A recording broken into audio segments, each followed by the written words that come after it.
Kemudian yang kedua, sholat sunnah yang tidak disunahkan berjamaah seperti sholat sunnah rawatib, qobliyah dan ba'diyah, sholat duha, dan sholat-sholat yang lainnya. Kemudian afdalun nawafil, urutan. Dari sholat sunnah ini ada urutan-urutannya, derajatnya. Yang pertama adalah idan, yaitu sholat Idul Adha dan sholat Idul Fitri. Sholat Idul Adha dan Idul Fitri ini pertama. Kemudian yang kedua, dua gerhana matahari dan gerhana bulan. Kemudian selanjutnya sholat istisqa, yaitu sholat meminta hujan ketika kemarau panjang. Kemudian yang kelima, sholat witir. Yang keenam, rawatib, qobliyah dan ba'diyah. Kemudian yang ketujuh, sholat tarawih. Yang kedelapan, sholat duha. Yang kesembilan, sholat-sholat sunnah yang lainnya seperti sholat sunnah ihram, sholat sunnah tawaf dan tahiyatul masjid, sunnah wudhu dan lain-lain. Sholat sunnah yang lain. Penjelasan mengenai sholat-sholat sunnah. Yang pertama, sholat witir. Apa yang dinamakan dengan sholat witir? Sholat witir ini hukumnya sunnah. Tapi kalau mazhab Hanafi wajib. Tapi wajibnya mazhab Syafi'i dan mazhab Hanafi ini beda. Kalau di dalam mazhab Syafi'i wajib sama fardu sama. Itu kalau meninggalkan dosa, kalau mengerjakan dapat pahala. Kalau meninggalkan dosa dan wajib mengkodoknya. Kalau mazhab Syafi'i. Tapi di Indonesia ini kebanyakan mazhab Syafi'i, maka kita ikut yang mazhab Syafi'i saja. Kemudian fadilahnya orang yang mengerjakan witir adalah innallaha witrun yuhibbul witr. Karena Allah SWT ini sesungguhnya Allah adalah witir. Allah ini zat yang tunggal, yang esa, maka Allah mencintai salat-salat witir. Autiru ya ahlul Quran, wahai ahli Quran, berwitirlah. Kalau kalian ini ingin menjadi ahli Quran, digolongkan orang-orang yang ahli Al-Quran, membaca Al-Quran, maka kita sholat witir. Kemudian waktu daripada sholat witir kapan? Waktunya ya. Waktunya min fi'lil isya ila tulu'il fajr, yaitu dimulai dari setelah mengerjakan sholat isya. Jadi seseorang ini sunnah witir kapan? Ketika setelah dia mengerjakan sholat isya sampai stopnya terbit fajar atau masuk sholat subuh. Ya, paling utama adalah mengakhirkan witir. Jadi witir ini yang paling utama, yang paling afdal diakhirkan sepertiga malam bersama dengan tahajud. Kalau ketika isya ini kita ada keyakinan atau dzan atau persangkaan bahwasanya kita ini bangunnya tidak sampai lebih dari terbitnya fajar.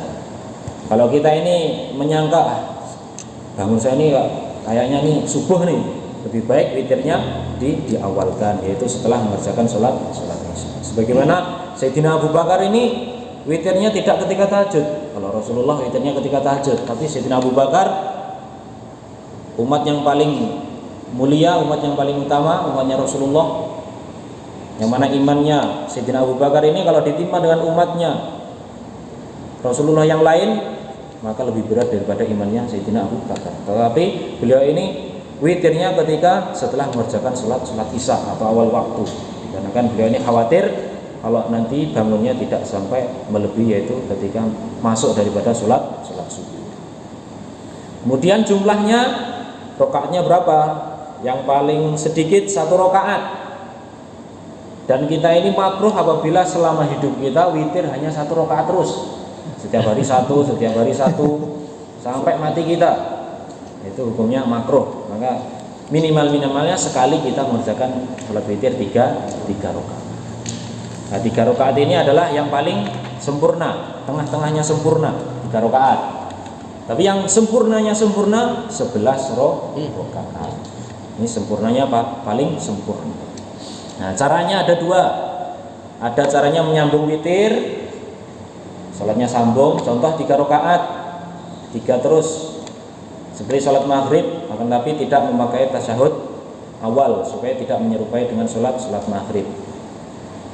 Yang kedua, memisah daripada Kalau kita mengerjakan 3 rakaat, kita memisahnya seperti 2 rakaat kemudian 1. Kalau 11 2 rakaat atau 4 kemudian 3.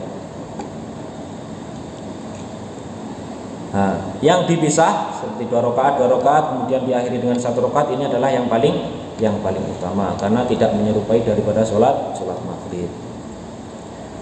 Kemudian disunahkan. Nah, ini disunahkan ya, bukan wajib, bukan harus, tapi sunnah. Akan tapi orang yang mengerjakan sunnah ini akan beruntung, yang meninggalkan akan rugi. Yaitu sunnahnya rakaat pertama surat Al-A'la. Jadi setelah Al-Fatihah kita membaca surat Al-A'la, Sabbihisma rabbikal a'la. Kemudian rakaat kedua surat Al-Kafirun, Qul ya ayyuhal kafirun. Kemudian yang terakhir surat Al-Ikhlas dan Al-Falaq dan An-Nas. Insyaallah. Kemudian sholat sunnah yang kedua, sholat duha, atau juga dengan sholat awwabin, orang-orang yang kembali kepada Allah SWT. Fadilahnya yaitu tidak barang siapa yang menjaga atas sholat duha, yaitu kecuali orang-orang yang kembali kepada Allah SWT. Berarti kalau kita ini mengerjakan sholat duha, ini termasuk orang-orang yang kembali kepada Allah SWT. Dan juga orang-orang yang mengerjakan sholat duha ini, maka Allah SWT jauhkan dia dari kefakiran. Kalau kita ini tidak mau fakir, tidak mau miskin, maka kerjakan sholat duha. Jadi kalau kita ini jadi orang beriman, ini gampang. Mau kaya tinggal sholat duha, mau dirahmati oleh Allah SWT, sholat qobliyah asar, supaya dijauhkan dari api neraka, sholat qobliyah zuhur dan ba'diyah zuhur. Insyaallah. Kemudian waktunya sholat duha kapan? Yaitu ketika matahari sudah naik, ketika terbitnya matahari seukuran 1 tombak. Jadi ketika kita melihat, kalau mungkin di tanah lapang kan kelihatan matahari. Nah, matahari jarak antara bumi dan matahari seukuran 1 tombak, 1 tongkat. Maka itu waktunya sholat duha. Mungkin sekitar jam 7 lebih itu sudah boleh mengerjakan sholat duha. Sampai kapan waktunya? Sampai zawal, sampai waktu zuhur. Nah, jumlah rakaatnya berapa? Paling sedikit 2 rakaat, minimalnya 2 rakaat untuk mengerjakan sholat duha. Yang paling banyak, yang paling afdal 6 rakaat menurut Imam Romli. Kalau menurut Imam Ibnu Hajar 12 rakaat. Jadi ada 2. Kalau mau banyak ada 2, ada 6 rakaat, ada 8 rakaat atau 12 rakaat. Fadilahnya juga di dalam diri kita ini ada 360 sendi. Ada 360 sendi, dan setiap harinya ini, setiap sendi kita ini kewajiban untuk mensedekahinya. Contoh, menyingkirkan halangan dari jalan itu 1 sedekah, maka membebaskan dari 1 sendi kita. Sedekah kepada orang lain membebaskan sendi yang lain. Akan tapi kalau seorang ini mengerjakan sholat duha, maka 360 sendi ini sudah dikafaroh. Insyaallah hadirin. Insyaallah. Kemudian bacaannya setelah Al-Fatihah ini yang paling utama surat Wasyamsi dan surat Wadduha.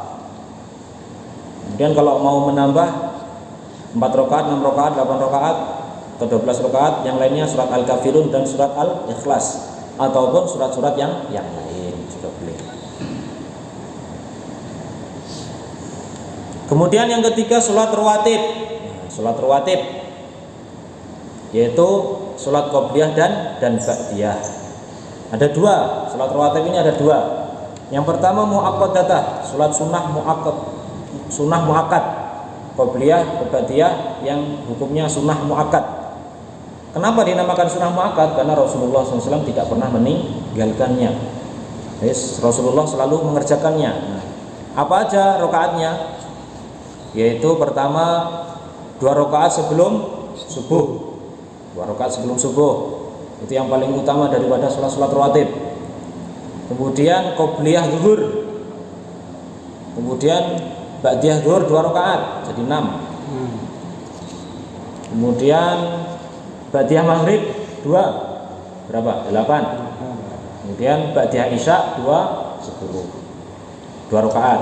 Berarti sunnah rawatib muakkad ada 10 rakaat, yaitu qobliyah subuh 2 rakaat, qobliyah zuhur 2 rakaat, ba'diyah zuhur 2 rakaat, ba'diyah maghrib 2 rakaat, dan ba'diyah isya 2 rakaat.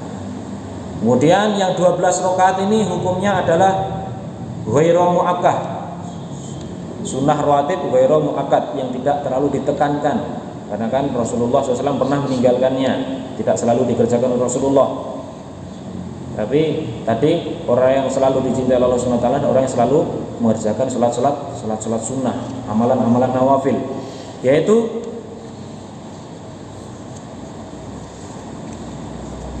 dua rakaat sebelum zuhur. Jadi kalau digabungkan 4 rakaat sebelum zuhur, kemudian 2 rakaat setelah zuhur, ba'diyah zuhur, kemudian 4 rakaat sebelum asar. Jadi qobliyah asar ini 4 rakaat sunnah rawatib ghairu muakkad.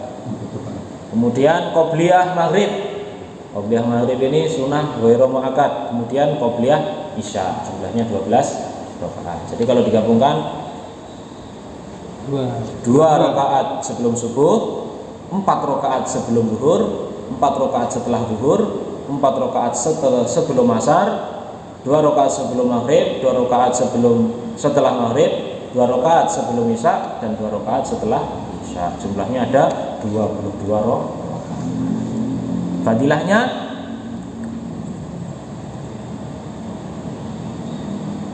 orang-orang ini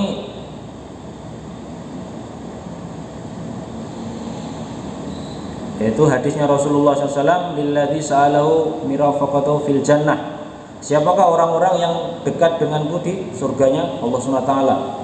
Fa'aini ala nafsika bikasrati sujud, yaitu orang-orang yang banyak sujudnya. Jadi kalau kita perbanyak sholat sunnah ini perbanyak sujud kan. Jadi nanti kalau di surga orang-orang yang dekat dengan Rasulullah SAW. Semoga termasuk kita, amin ya rabbal alamin. Kemudian faedahnya yang lain adalah menambal daripada kekurangan-kekurangan daripada sholat fardu kita. Jadi sholat fardu kita ini tidak 100% sempurna kan? Ada kekurangan. Allahu Akbar, ingat pekerjaan. Takbiratul ihram, ingat sendalnya, ingat yang lainnya. Maka kita sempurnakan lagi dengan sunnah-sunnah rawatib, qobliyah dan ba'diyah. Kemudian faedahnya lain, wala yazalu 'abdi, tidak hentinya seorang hambaku yataqarrabu ilayya, bertakarrub, mendekatkan diri kepadaku, bin nawafil, dengan sunnah-sunnah, hatta uhibbahu, sehingga aku mencintai. Waktunya kapan? Waktunya sholat sunnah qobliyah ini adalah seperti sholat fardu. Jadi contohnya sholat qobliyah subuh, waktunya ketika kapan? Ketika terbitnya fajar. Kalau qobliyah zuhur, waktunya setelah matahari zawal, yaitu matahari lingsir ke barat dikit. Kemudian kalau qobliyah asar, ketika bayangan masuknya waktu sholat asar. Jadi bukan ketika setelah azan. Jadi sholat qobliyah ini bukan setelah azan. Sebelum azan sudah boleh qobliyah kalau sudah memasuki waktu sholat fardu tersebut. Sampai kapan? Sampai akhir daripada waktu sholat tersebut. Jadi kalau dia lupa atau ke masjid sudah masbuk kan, dia tidak sempat qobliyah, maka dia boleh mengqadha'nya setelah sholat, mengerjakan sholat fardu. Selagi waktu sholat fardu tersebut belum habis. Jadi waktunya qobliyah ini mulai dari masuknya waktu sholat fardu sampai habisnya waktu sholat fardu, walaupun dikerjakan setelah sholat fardu. Kemudian waktunya sholat ba'diyah, yaitu setelah mengerjakan sholat fardu sampai keluarnya waktu sholat fardu. Insyaallah hadirin.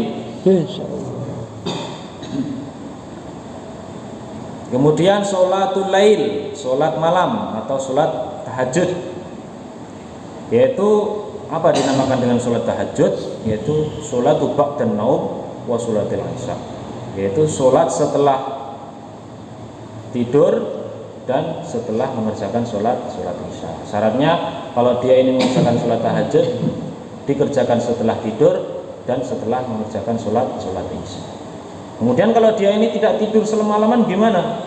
Ya dia sunnah mengerjakan sholat sunnah yang lain. Ini menurut pendapat yang paling utama, yaitu pendapat yang paling kuat, yaitu sholat tahajud ini dikerjakan setelah sholat isya dan setelah tidur. Tapi kalau seseorang ini tidak bisa tidur semalaman atau begadang, apakah disunahkan tahajud? Kalau dinamakan tahajud tidak bisa, tapi kalau dia sholat lain, sholat malam yang lain diperbolehkan. Insyaallah. Fadilahnya adalah wa ibadur rahmanil ladzi yamshuna 'alal ardi haunan wa idza khatabahum al-jahiluna aqalu salama walladzina yabituna li rabbihim sujada wa qiyama. Nah, rakaatnya ada berapa? Rakaatnya minimal 2 rakaat. Yang paling banyak 11 rakaat. Sama witirnya 8 rakaat.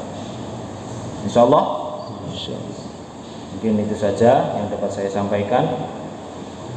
Ada yang belum jelas? Pada pertanyaan?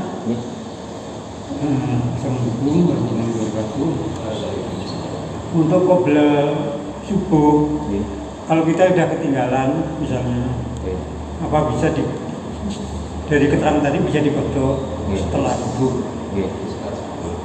Jadi selesai subuh baru mengkodok qobliyah.